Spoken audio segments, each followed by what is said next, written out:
Baik, kita lanjutkan pembahasan kita dalam kitab Al-Aqidatul Wasithiyah.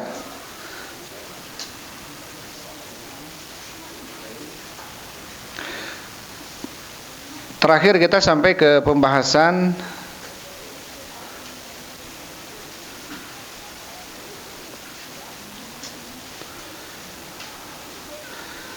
tentang pembagian qadar, ya. Disebutkan oleh Syekh rahimahullahu taala bahwasannya al-imanu bil qadari ala darajatain, beriman kepada qadar itu mempunyai dua tingkatan. Kullu darajatin tatadammanu syai'ain, setiap tingkatan mengandung dua perkara. Ya, setiap tingkatan mengandung dua perkara. Jadi pembahasan di dalam masalah beriman kepada qadar itu ada dua tingkatan. Derajat yang pertama kemarin disebutkan mengimani bahwasanya Allah Subhanahu wa taala mengetahui apa yang dilakukan oleh hambanya dengan ilmunya yang qadim. Ya, jadi kita harus mengimani bahwasanya Allah Subhanahu wa taala mengetahui tentang apa yang dilakukan oleh hambanya.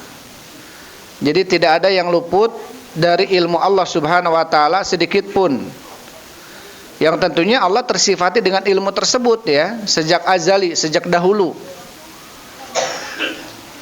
Jadi ini keimanan yang perlu untuk kita imani dalam masalah qadar. Jadi apapun yang kita lakukan itu atas ilmu dari Allah Subhanahu wa taala. Kemudian Allah Subhanahu wa taala menulis semua takdir manusia itu di dalam Lauhul Mahfuz. Ya, ini sudah kita bahas kemarin. Dan yang pertama diciptakan oleh Allah Subhanahu wa taala adalah pena, qalam, dan Allah berfirman kepadanya, "Tulislah wahai qalam." Kemudian qalam mengatakan, "Apa yang harus aku tulis?" Kemudian Allah berfirman, "Tulislah apa yang akan terjadi sampai hari kiamat." Maka tentunya apa saja yang ditakdirkan oleh Allah Subhanahu wa taala menimpa seseorang, untuk menimpa seseorang, maka tidak akan luput darinya. Jadi ketika Allah mencatat, ya, dalam Lauhul Mahfuz, si fulan, si allan hari ini dia harus tertimpa ini dan itu, maka itu tidak akan luput darinya, pasti terjadi. Sesuatu yang sudah Allah Subhanahu wa taala tuliskan. Dan sesuatu yang luput darinya artinya Allah tidak menetapkan sesuatu bagi hambanya, itu tidak akan terjadi bagi hambanya. Apapun yang Allah tidak kehendaki pasti tidak akan terjadi. Apapun yang Allah tidak tulis dalam Lauhul Mahfuz, walaupun seluruh manusia ini bersepakat mau mencelakai kita, kalau Allah tidak mengizinkan dan tidak menuliskan dalam Lauhul Mahfuz, maka itu tidak akan terjadi. Sebagaimana dalam hadis qudsi Allah berfirman, "Wa alam annal ummata law ijtama'at ala yadurruka bi syai'in." Atau hadis Ibnu Abbas, ya, hadis ke-19 itu. Ketahuilah kalau seandainya seluruh manusia mereka berkumpul ala ayadurruka bi syai'in, untuk mencelakakanmu dengan sesuatu, ya, lam yadurruka, maka mereka tidak akan bisa mencelakakanmu illa bi syai'in qad katabahullahu alaik, kecuali dengan sesuatu yang sudah Allah catatkan untukmu. Artinya ketika seluruh manusia sepakat mau mencelakakan kita, tapi kalau itu tidak ada dalam Lauhul Mahfuz, ya, perhatikan. Kalau itu tidak ada dalam Lauhul Mahfuz, kita ini tidak akan celaka walaupun manusia sepakat mencelakai kita, maka kita tidak akan celaka. Begitu pula apa?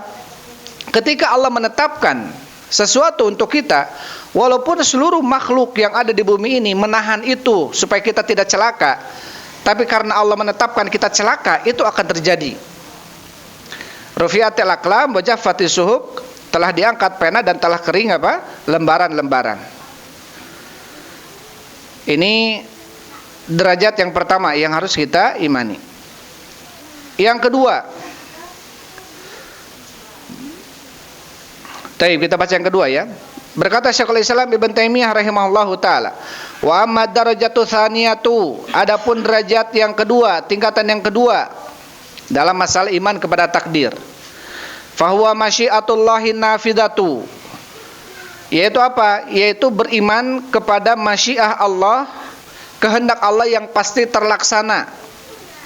Wa qudratuhu syamilatu, dan beriman kepada maha kudrahnya Allah, maha mampuhnya Allah, asyamilatu yang mencakup dan meliputi semuanya. Wa huwal imanu, yaitu beriman bi anna masya Allahu kana, bahwasanya apa saja yang Allah kehendaki pasti terjadi. Wa ma lam yasha lam yakun, dan apa saja yang tidak dikehendaki oleh Allah maka tidak akan terjadi. Taib. Wa annahu ma fis samawati wal ardi, dan sesungguhnya apa-apa yang ada di langit dan apa-apa yang ada di bumi, min harakatin wala sukunin, dari pergerakan atau gerak-geriknya sesuatu atau diamnya sesuatu, illa bimasyiatillahi subhanah, kecuali itu atas kehendak Allah Subhanahu wa taala.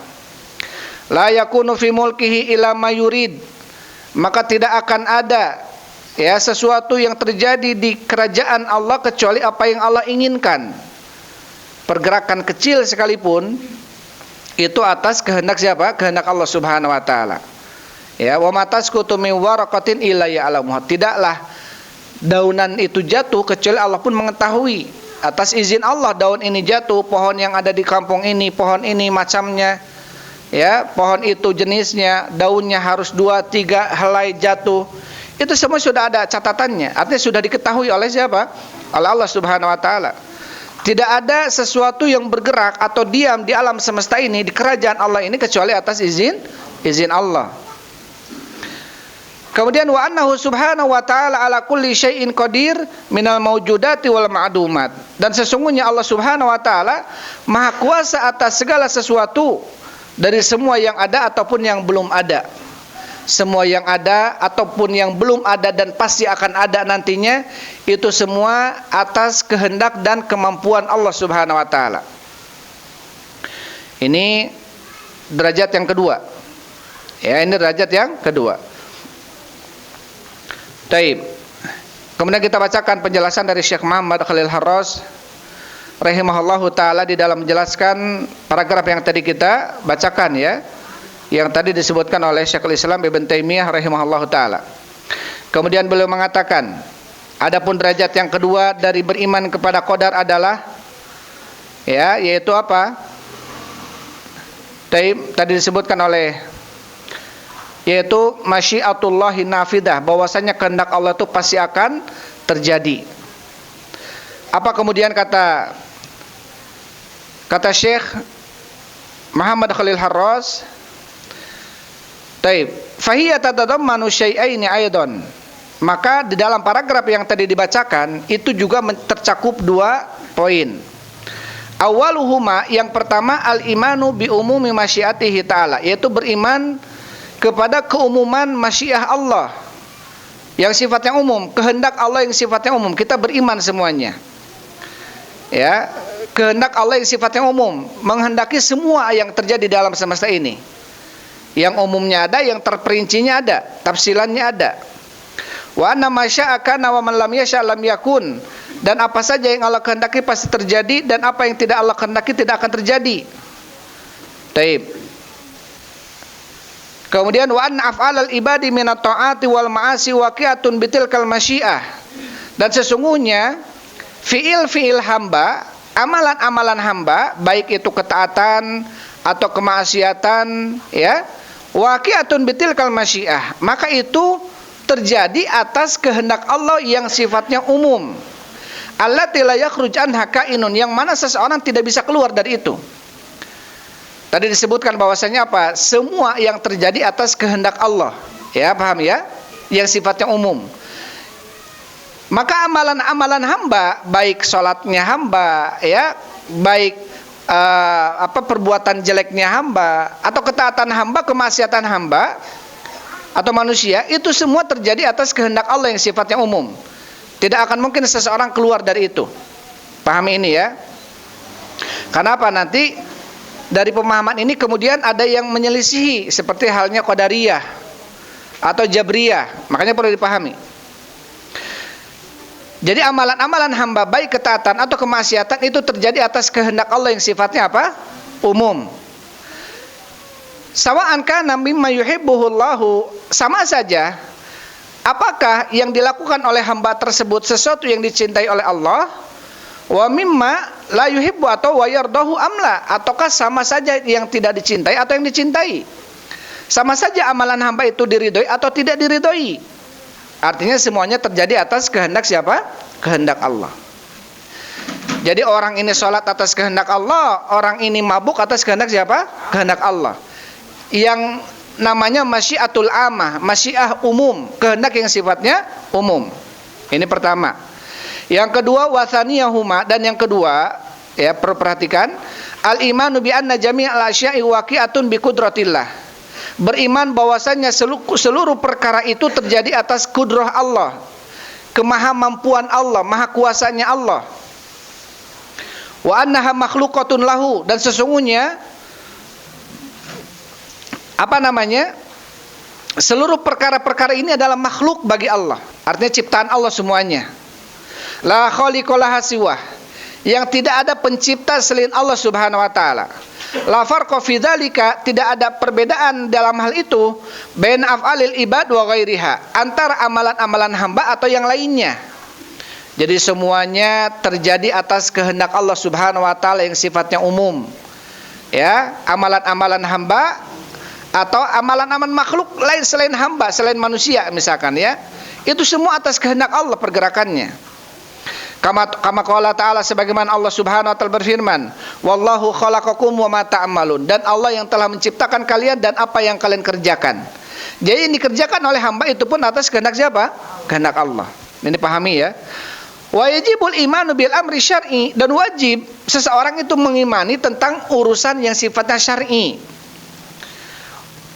Ya, tentang agama ini. Wa annallaha ta'ala kallafal ibad, bahwasanya Allah telah membebankan kepada hamba-hamba. Fa'amarahum bi ta'atihi wa ta'ati rusulihi, Allah telah memerintahkan kepada hamba tersebut untuk mentaati Allah dan mentaati para utusan-utusannya, rasul-rasulnya. Wa nahahum an ma'siyatihi, dan melarang mereka untuk bermaksiat kepada Allah dan kepada utusan-utusannya. Jadi setelah kita mengimani apapun yang terjadi ini atas kehendak siapa? Kehendak Allah. Kemaksiatannya, ketaatannya, semuanya tidak ada terkecuali. Semuanya atas kehendak Allah, apapun yang bergerak di alam semesta ini.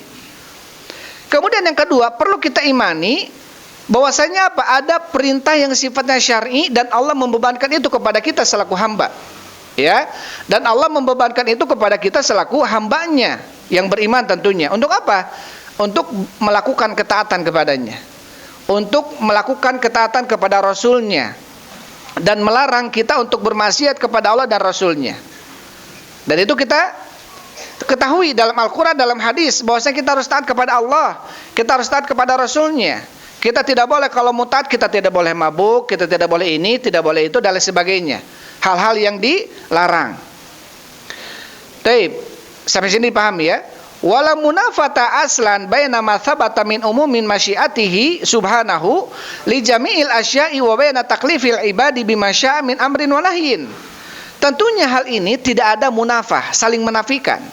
Tidak ada kontradiksi ya antara apa yang telah Allah tetapkan secara umum dari masyiah Allah. Tadi kan kita utarakan sebelumnya bahwasanya apa yang terjadi itu semuanya atas kehendak Allah yang sifatnya umum.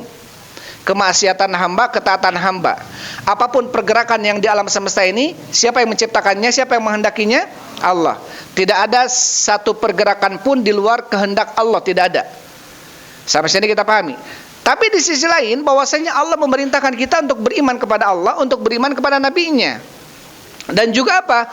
Melarang kita untuk bermaksiat kepada Allah dan bermaksiat kepada nabinya. Dan poin 2 tadi itu tidak ada penafian. Artinya tadi dikatakan bahwasanya Allah yang menciptakan ketaatan kita, Allah yang menghendaki kemaksiatan kita. Betul. Semuanya pergerakan itu atas kehendak Allah. Tapi di sisi lain Allah tidak suka hambanya yang bermaksiat. Bahkan Allah suka hambanya yang melakukan taat. Ya. Fa inna tilkal masyiata la tunafi hurriyatal abdi wa ikhtiyarihi lil fi'li. Tentunya masyiah ini ya. Tadi kita sebutkan bahwasanya semuanya terjadi atas masyiah yang sifatnya umum. Kehendak Allah yang sifatnya umum. Kemudian Allah mewajibkan kita untuk mengikutinya, mentaatinya, dan mentaati Rasulnya, melarang kita bermaksiat kepadanya. Dan fa inna tilkal masyi'ata la tunafi huriyatal abdi wa ikhtiyarihi lil fi'li. Dan tentunya masyiah yang pertama, masyiah umum, ya, masyiah yang sifatnya umum, itu tidak menafikan huriyatil abdi. Apa itu? Kebebasan seorang hamba, wa ikhtiyarihi, dan pilihannya dia lil fi'li, untuk melakukan sebuah amalan. Jadi pernah nggak kita merasa terpaksa begini? Kita yakin apa yang kita lakukan itu pasti terjadi atas kehendak siapa? Allah. Kita tahu ternyata mabuk nggak boleh, ternyata sholat itu diperintahkan, terus kita mending sholat aja. Kenapa? Karena tahu ini pahalanya besar, karena ini akan dicintai oleh Allah, karena dia akan mendapatkan begini dan sebagainya. Saya nggak mau mabuk, karena mabuk begini, karena Allah melarangnya, Rasul mengancam, dan lain sebagainya. Berarti dalam diri kita ada ikhtiar. Dengan diturunkannya Nabi membawa Al-Quran, menjelaskan ini jalan surganya, ini jalan nerakanya, berarti dalam diri kita ada ikhtiar, ada masyiah, ada pilihan, ada kehendak. Paham ya?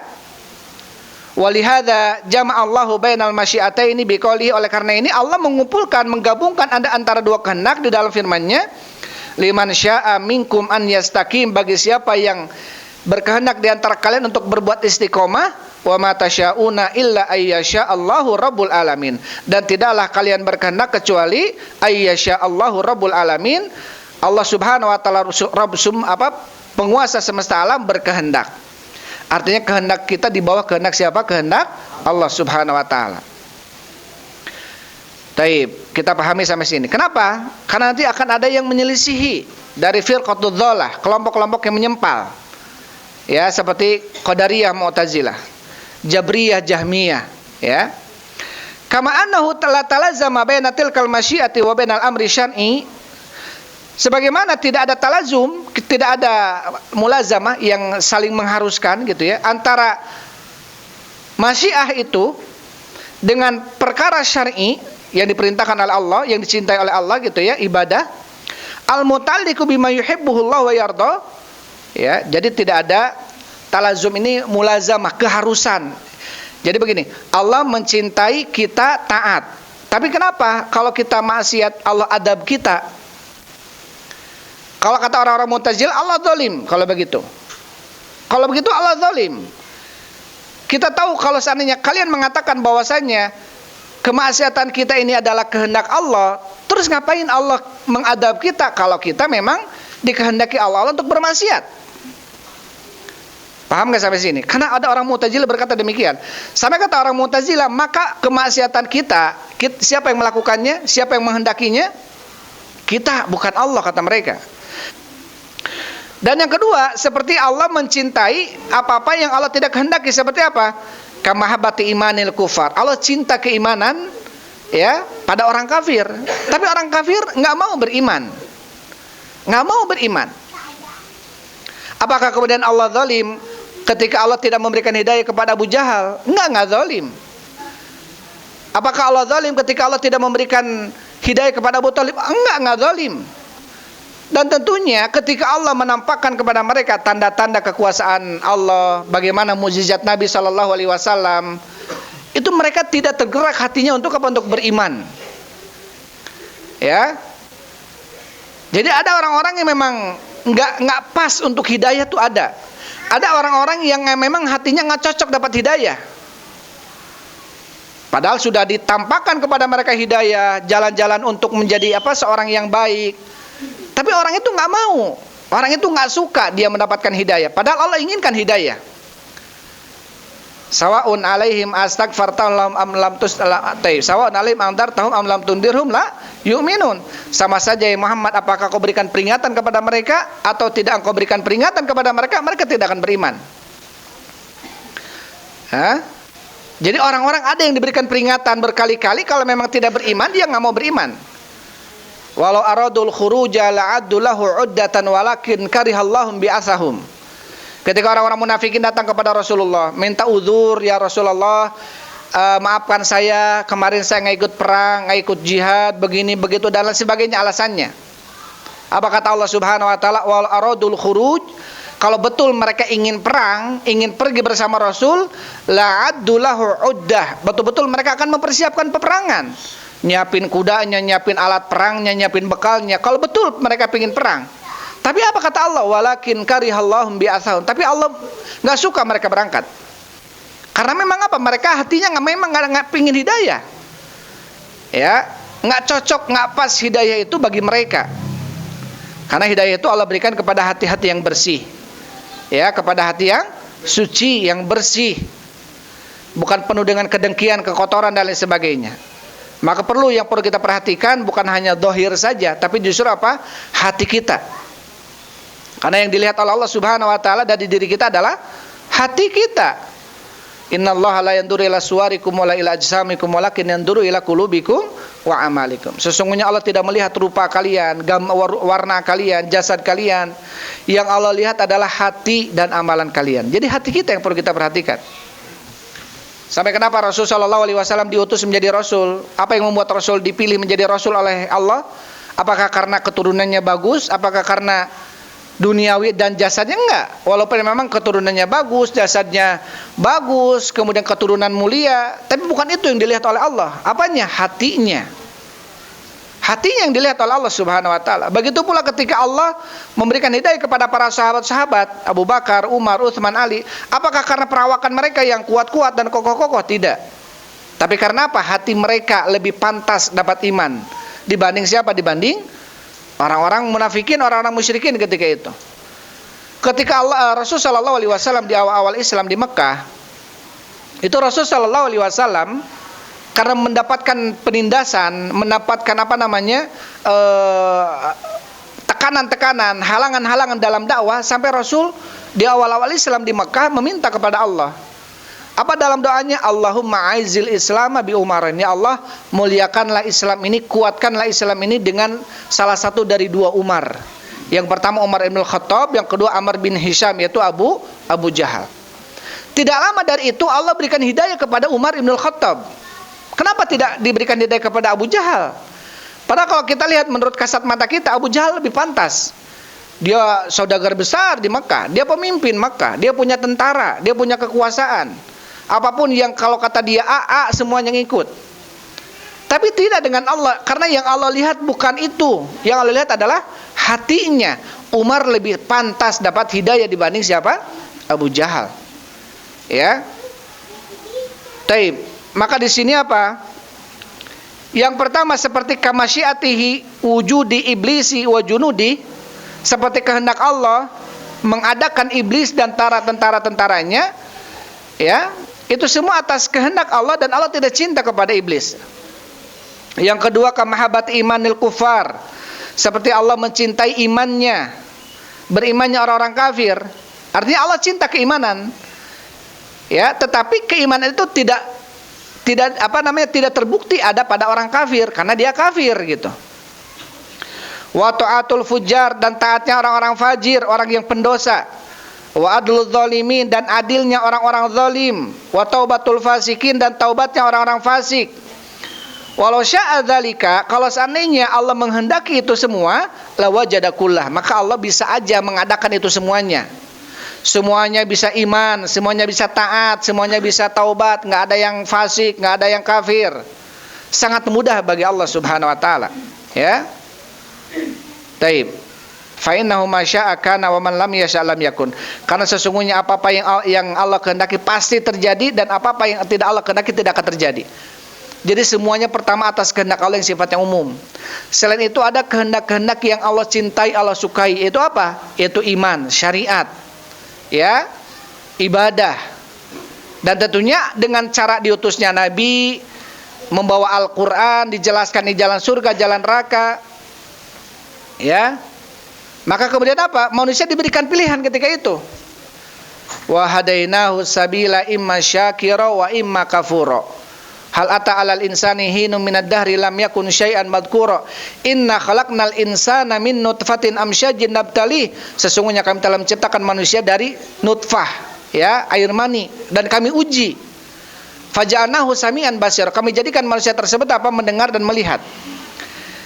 Kemudian apa? Kata Allah, inna hadainahu sabila. Sesungguhnya kami telah berikan hidayah, petunjuk, jalan kepada manusia itu. Imma syakira wa imma kafura. Jalan syukur atau jalan kufur. Jadi di hadapan kita ini ada dua jalan, surga dan neraka. Kita dengan ilmu yang kita dapat, tentu kita pasti pilih surga karena kenikmatan dan lain sebagainya. Walaupun perjalanannya mungkin akan sedikit susah gitu ya untuk mendapatkan surga itu. Karena memang apa kata Rasul? Ad-dunya sijnul mu'min wa jannatul kafir. Dunia itu surganya penjaranya orang yang beriman dan dan surganya orang-orang kafir. Ya. Maka orang beriman akan akan terhalang dengan koridor, akan terhalang dengan aturan-aturan, batasan-batasan dari Allah Subhanahu wa taala. Maka dia seperti apa? Seperti penjara. Bukan berarti dia sempit, enggak. Orang beriman Allah berikan kelapangan, Allah berikan kenyamanan, Allah berikan kehidupan yang enak. Orang beriman seperti itu. Kenapa ungkapan Rasul di sini seperti penjara? Karena apa? Ada aturan yang mengikutinya, ada aturan yang mengelilinginya. Tidak bebas seperti orang kafir. Kalau orang kafir bebas-bebas saja, tapi tentunya mereka akan dihisab oleh Allah Subhanahu wa taala.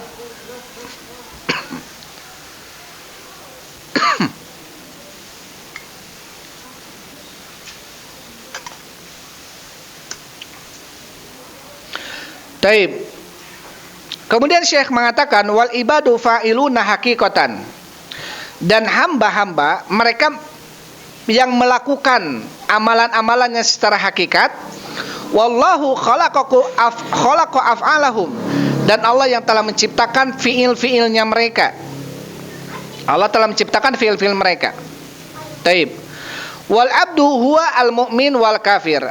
Seorang hamba ada yang beriman, ada yang kafir. Wal barru wal fajir, ada yang baik, ada yang jelek. Wal musolli wal shaim, ada yang sholat, ada yang berpuasa, ada seterusnya.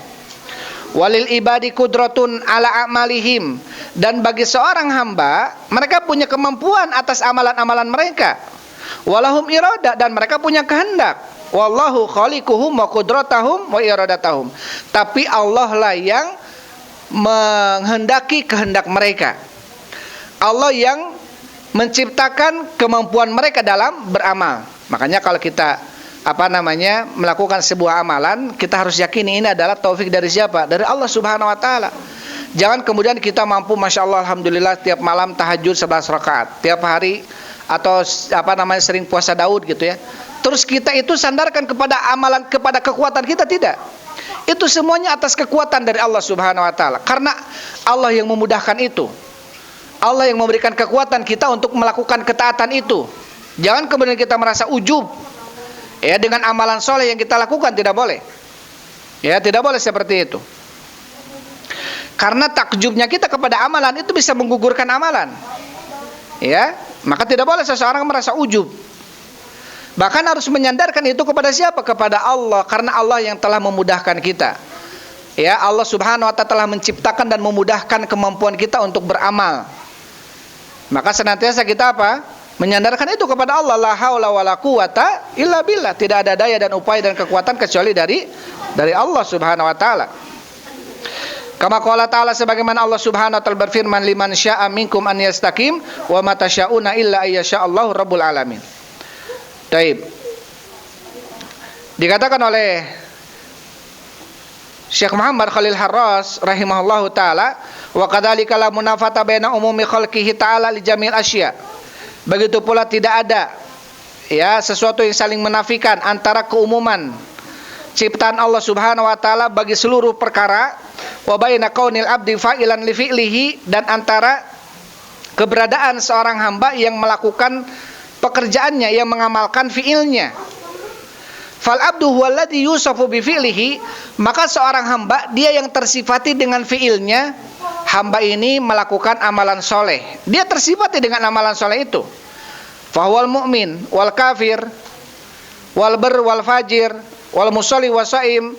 Ya, ada hamba yang beriman, hamba yang kafir, hamba yang baik, hamba yang jelek, hamba yang sholat, hamba yang shaim. Itu manusia tersifati dengan itu. Orang ini soleh, soim, orang ini sholat, orang ini haji, orang ini puasa, orang dan sebagainya. Orang ini mabuk, dia tersifati dengan mabuk. Taib, wallahu khaliquhu, dan Allah yang telah menciptakannya. Wa khaliqu fi'lahu, dan Allah yang telah menciptakan fi'ilnya. Kenapa? Li'annahu huwallazi khalaqa fihil qudrata wal iradata. Karena dialah yang telah menciptakan kudroh di dalamnya, kemampuan hamba untuk melakukan ketaatan atau kemampuan hamba untuk melakukan kejelekan. Paham ya? Taib, biar kita tidak terhindar seperti orang-orang yang Mu'tazilah. Orang Mu'tazilah ini ifrat wala tafrid, ada yang berlebih-lebihan, ada yang berkurang-kurangan dalam masalah khalqu af'alil ibad, ya, tentang masalah amalan-amalan hamba. Ini harus diingat. Jadi Ahlussunnah wal Jamaah tidak seperti orang-orang Mu'tazilah dan juga orang Jahmiyah. Orang Mu'tazilah mengatakan amalan hamba itu kita yang mengamalkannya, itu ciptaan kita. Salat ya kita yang salat, yang ciptainnya. Mabuk kita yang mabuk, kita yang nyiptainnya. Jadi kata mereka Allah nggak ikut campur dalam hal ini. Kata orang-orang Jabriyah, kita mabuk, kita sholat, kita puasa, kita zina, itu Allah yang melakukannya. Karena kita ini seperti angin yang diombang-ambing oleh, seperti daun yang diombang-ambing oleh angin. Angin ke barat, kita ikut ke barat gitu. Ini kata siapa? Kata Jabriyah. Dan itu semuanya salah. Ya. Adapun Ahlussunnah wal Jamaah di dalam hal ini mengimani seluruh apa yang terjadi ini atas kehendak Allah Subhanahu wa taala. Dan Allah Subhanahu wa taala tentunya apa? Menginginkan, mencintai sesuatu yang sifatnya taat.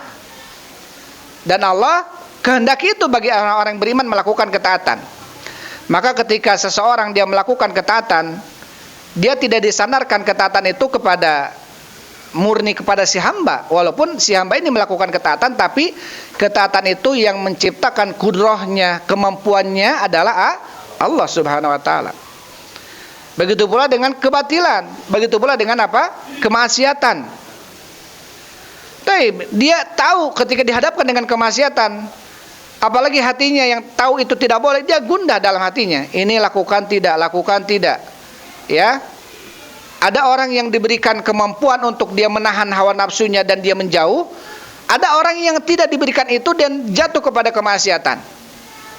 Padahal tahu itu tidak boleh gitu. Padahal tahu itu tidak boleh, tapi sudah welah kumangke gitu ya, seperti itu. Taib. Yaqulul alamatu Syekh Abdurrahman bin Nasir As-Sa'di ghafarallahu lahu. Berkata Syekh Abdurrahman An-Nasir Sa'di Taib, dalam kitabnya At-Tanbihatul Al-Latifah, beliau mengatakan innal abda idza shalla, sesungguhnya seorang hamba apabila dia salat, wa shoma dia puasa, wa fa'alal khair dia melakukan kebaikan, au amala syai'an minal ma'asi, atau bahkan sekalipun dia melakukan kemaksiatan, kana huwal fa'ilu lidzalikal amal shalih, maka terbukti dialah pelaku amalan soleh itu. Wa dzalikal amal sayyi, dan dialah pelaku amalan kejelekan itu. Wa filuhul madhkur bila raib, dan amalannya itu disebutkan tanpa ragu, qad waqa bi ikhtiyarihi, amalan tersebut terjadi karena ikhtiarnya dia, pilihan dia melakukan itu, ya. Wa huwa yahussu daruratan, dan dia pun merasakan itu secara darurat. Tahu saya ini mabuk, nggak boleh, tapi teman-teman mendorong saya mabuk, akhirnya mabuk gitu ya. Dia sadar itu tuh pilihan dia untuk mabuk, padahal tahu mabuk nggak boleh gitu. Annahu ghairu majbur 'alal fi'li, dia pun tidak merasa dipaksa untuk itu. Dia bisa aja menghindar gitu ya. Dia tahu dia punya pilihan dalam hal ini. Paham seperti itu, paham ya? Karena kita tahu ada pilihan dalam diri kita. Dia punya pilihan untuk meninggalkan atau untuk melakukannya. Wa annahu law syaa lam yaf'al, kalau seandainya dia tidak mau, dia tidak akan melakukan itu. Wa kana hadha huwal waqi'. Dan inilah kondisi waqi'nya seperti ini, kenyataannya seperti ini. Dalam diri kita ini ada apa? Ikhtiar, ada pilihan. Fa huwa alladzi nasallahu alaihi fi kitab, dan inilah yang dinaskan oleh Allah dalam kitabnya. Wa nasu alaihi rasuluhu, yang telah dinaskan oleh rasulnya dalam hadisnya, haitsu adhafal a'mala shalihaha wa sayyi'aha ilal ibad, yang mana Allah dan rasulnya menyandarkan amalan solehnya, amalan jeleknya hamba itu kepada hamba. Ya, bukan kepada Allah Subhanahu wa taala. Walaupun itu semua atas kehendak Allah. Jauh-jauh Allah telah menyebutkan si fulan ini harus mabuk, si fulan ini harus zina, si fulan ini harus sholat, harus haji. Sudah ada ketentuannya, sudah ada catatannya, dan Allah mengetahui akan terjadi itu. Tapi hamba diberikan pilihan oleh Allah. Mabuk ini nggak boleh, yang boleh itu sholat, ya. Zina ini nggak boleh, yang boleh itu haji dan lain sebagainya. Berarti ada pilihan. Wa annahum mamduhun 'alaiha, dan sesungguhnya manusia mereka dipuji atas amalan-amalan in kanat sholihatan, apabila terbukti amalannya soleh. Wa muthabun, bahkan mereka diberikan pahala karena telah mengamalkan amalan soleh. Wa malumun 'alaiha, dan mereka pun dicela atas amalan-amalan jelek. Wa muaqabun 'alaiha, maka mereka pun disiksa atas amalan-amalan itu. Faqad tabayyana, maka sungguh telah jelas, bila raiba, tanpa ada keraguan, annaha waqi'atun minhum bi ikhtiyarihim, bahwasanya amalan-amalan baik itu soleh ataupun enggak soleh ini terjadi atas ikhtiar. Paham ya? Atas pilihan. Wa annahum idza sya'u fa'alu wa idza sya'u taraku, dan sesungguhnya manusia itu kalau mereka ingin mereka mengamalkannya, kalau mereka tidak mau mereka akan meninggalkannya. Ini ada dalam pilihan kita. Wa anna hadzal amru tsabitun, dan tentunya hal ini telah tetap aklan secara akal, wa hisan secara perasaan, wa syar'an secara syariat, wa musyahadatan dan dengan disaksikan. Nggak bisa di depan kita khomer. Aduh, iya asa kapasak ieu jojo ada nih bahasa puku gitu ya. Nggak bisa, nggak mungkin kayak gitu ya. Ieu mah kecuali gelo gitu ya. Baik. Tapi ini masih ada beberapa poin ya perlu disampaikan, masih sekitar karena ini belum nyampe kepada perkara tentang Mu'tazilah dengan Jabriyah ya, atau Jahmiyah. Karena sudah adzan, itu saja dulu yang bisa saya sampaikan. Wallahu a'lam bishawab. Alhamdulillah wassalatu wassalamu ala Rasulillah. Subhanakallahumma rabbana wa bihamdik asyhadu an la ilaha illa anta astaghfiruka wa atubu ilaik. Assalamualaikum warahmatullahi wabarakatuh.